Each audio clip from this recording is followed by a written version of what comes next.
देखिए, मोदी जी तो हम लोग के दिल में बसे हैं, लेकिन कभी कभी जनता के परिस्थितियों के अनुकूल हम लोगों को कुछ कुछ निर्णय लेना पड़ता है। जब चुनाव मैं जीतूंगी तो जिस पार्टी के साथ हूँ उस पार्टी का जो निर्णय होगा मैं कर। देखिए, इतना सवाल मत करो। बिहार में बीजेपी के कई नेता एक के बाद एक एलजेपी लोक जनशक्ति पार्टी में शामिल हो रहे हैं। उन्हीं में से एक उषा विद्यार्थी जी, जो पूर्व में विधायक रह चुकी हैं, बड़ी नेता बीजेपी की रही हैं, अब एलजेपी में शामिल हुई हैं और ये चुनाव लड़ेंगी पटना की पालीगंज सीट से, जहां पर से कि आप बीजेपी के विधायक रह चुकी हैं। तो क्यों मैम, क्यों आपने बीजेपी छोड़ा और क्यों एलजेपी? नहीं, इसलिए कि वहाँ बीजेपी की मेरी जो माने वहाँ से मैं परंपरागत सीट थी बीजेपी की, और सीट बंटवारे में इस बार जदयू का विधायक जो आरजेडी के विधायक थे वो जदयू ज्वाइन कर लिए, और हम लोग उम्मीद बैठाए थे कि पिछली बार टिकट कटा है तो इस बार मैं चुनाव लड़ूंगी। अब स्थिति ऐसी हो गई कि जनता का बहुत आवाज़ आने लगा कि आप आइए, चुनाव लड़िए, हम जिताएंगे। तो उसमें मुझे किसी से कोई शिकवा शिकायत नहीं, मैं जनता के प्रति जिम्मेदार हूँ। वहाँ पालीगंज की जनता ने मुझे लगता है कि मैं उनकी सेवा कर सकूंगी। अगर चुनाव जीतूंगा फिर घर बैठ जाऊंगी तो फिर उनकी काम कौन करेगा। इसलिए उनकी आवाज़ पर मुझे, हमारे सब नेता हैं बीजेपी के, हमारे आदरणीय नरेंद्र मोदी जी हैं, मैं तो उन पर किताब भी लिखी हूँ, मेरे तो बहुत ही मैं भक्त हूँ उनकी। लेकिन कभी कभी जनता के परिस्थितियों के अनुकूल हम लोगों को कुछ कुछ निर्णय लेना पड़ता है। आपने जो चुनाव में लड़ने का फैसला किया मैम, दो सवाल हो रहे हैं।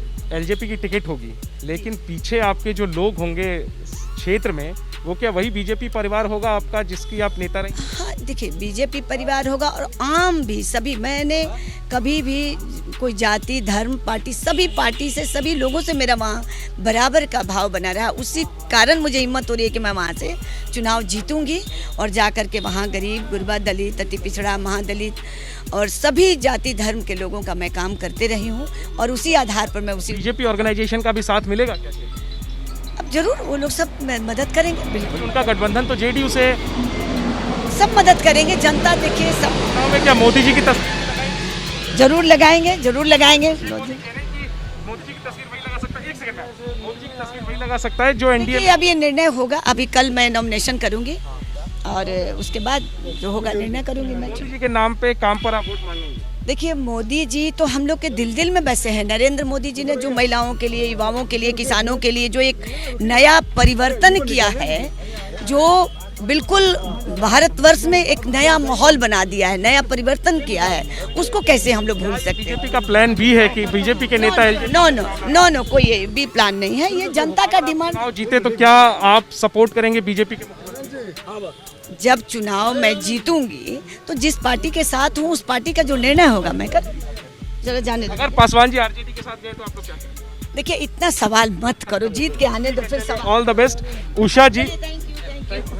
उषा विद्यार्थी बीजेपी की बड़ी नेता, एक बड़ा महिला फेस रही हैं बिहार में, महिला आयोग की सदस्य रही हैं, किताब लिख चुकी हैं और विधायक रही हैं पालीगंज सीट से। लेकिन इस बार पालीगंज सीट चली गई है जेडीयू के कोटे में, तो वहां से बीजेपी के नेता उषा विद्यार्थी अब शामिल हो गई हैं चिराग पासवान की एलजेपी में, और उनका मुकाबला जो है वो आरजेडी महागठबंधन के उम्मीदवार और एनडीए के उम्मीदवार से भी होगा। कह रही हैं कि मोदी जी के नाम पर, काम पर वोट मांगेंगे, बीजेपी का समर्थन भी मिलेगा और जो भी पार्टी का फैसला होगा वो करेंगे।